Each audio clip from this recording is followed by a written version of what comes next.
Hello. So this video is for novice beginning debaters on flowing, and basically to give you an introduction. So flowing is policy debate jargon or lingo for the process of note-taking during a debate round, and there are lots of reasons that you should note-take. First, debates include a lot of information, really quite a bit. And the better you get at debate, the more information there'll be in a debate. You will not remember it all. So taking notes down during a debate is an essential part of knowing all of the arguments, sub-arguments, the main points, the sub-points, the sub-sub-points of a debate round.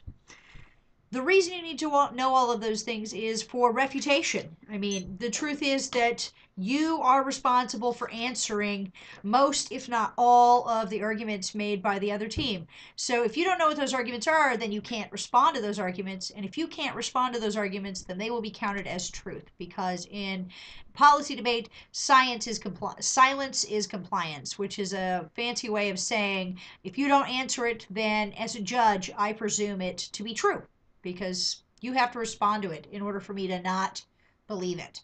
So that means that you have to know the argument was made, and if you know the argument was made, then you can answer the argument. The third reason why you should probably flow during debates is that your judge is probably flowing. The percentage of judges that are flowing is ridiculously high. If your judge has any debate experience, they almost certainly are flowing the debate, in which case it's probably a good idea if you know the arguments that are happening also. Okay, how do you flow? Okay, well, first is paper choice. You're going to take notes on paper. Now, most of you will use a white piece of paper like this. This is a very poor choice because your briefs are white, like this. All right. So it is possible you will end up with a stack of white paper.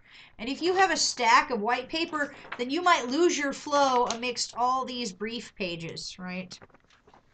That's not good. Because that sucks away your prep time. It's a waste of prep time.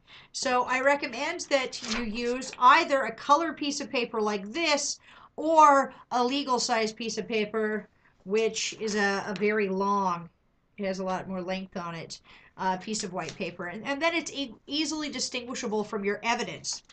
I don't recommend you use this, which is a very, very bright orange, or I've seen people use like a neon pink or a neon green. It's assaultive on the eyes, hard to look at. And keep in mind how much time you're going to spend looking at this. So you really want something that's easier on the eyes and distinguishable from your evidence. All right. So once you picked your piece of paper, since you're beginning debater, you're going to fold that piece of paper into 7 columns. All right, there are 8 speeches in a debate, but we're going to treat the negative block, which is the second negative constructive and first negative rebuttal, as if they are one speech, kind of like a go-go gadget arm that just keeps extending.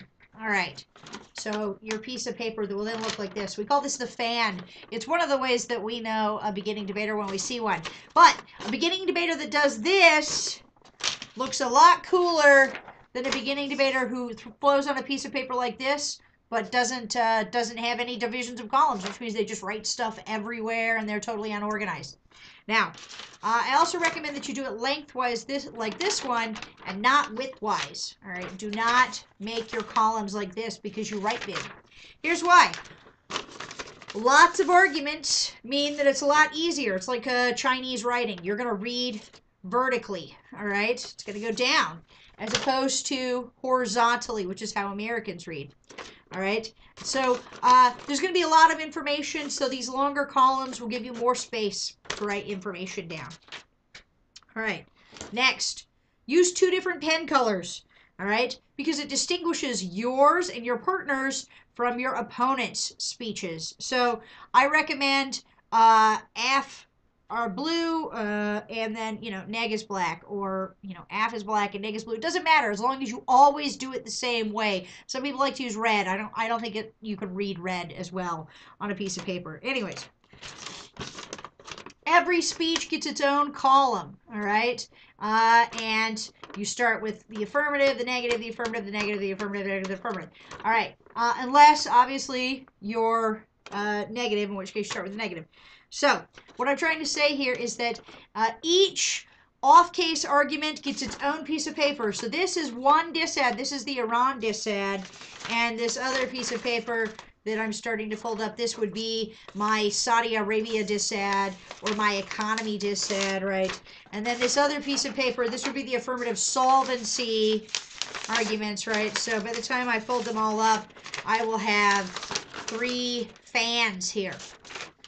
Each off-case negative argument gets its own piece of paper, and each contention of the affirmative case gets its own piece of paper. All right, so that's a lot of pieces of paper to keep organized. Flowing is about keeping organized. All right, what do I flow?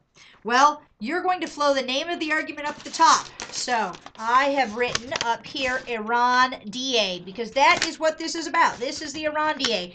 And if you don't know at the beginning of the speech, hopefully by the end of cross-examination you do know, and you can write it up there. All right, now I flow the tag. All right, that's the tag right here, right? And the organizational structure. So A, B, C, 1, 2, 3, contention. These are all good things. It's like, hey, I should flow this. Look at that organizational structure. I should totally flow this. All right, so I have written A, tensions now. All right, Easter 12. So this is the author's last name and the year of the card. And if they provided me the month and the day, then I would flow the month and the day. Now, the tag was probably not tensions now. It was probably something like tensions are really high right now, or tensions are on the brink right now. But you're going to abbreviate. You're going to use shortened phrases because you got to write stuff quickly. And you're really just writing the tag to get the gist of it. And if you don't know what the gist of the tag is, make sure you write down the key words that seem to be in the tag. All right. Abbreviate and use symbols. So you'll notice down here, B, plan, arrow, and then Iran response. So plan leads to Iran response. And I am, again, I write the author's last name and the year. And I'm using a symbol. So you should use symbols or abbreviations. The important thing is to use the same ones consistently. So S with a circle around it is solvency. I with the circle around it is inherency.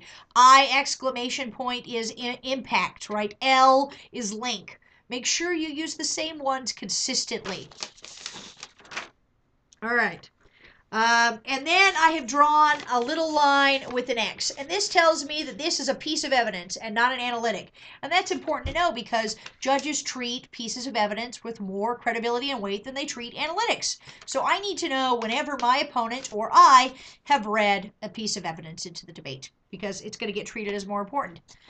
And then once I was good at flowing, I would then write the details of the evidence in underneath this line, right? I would write the warrants or the reasons or the pieces of proof that are in the evidence. So tension's high now, and then the warrant is economic sanctions, all right?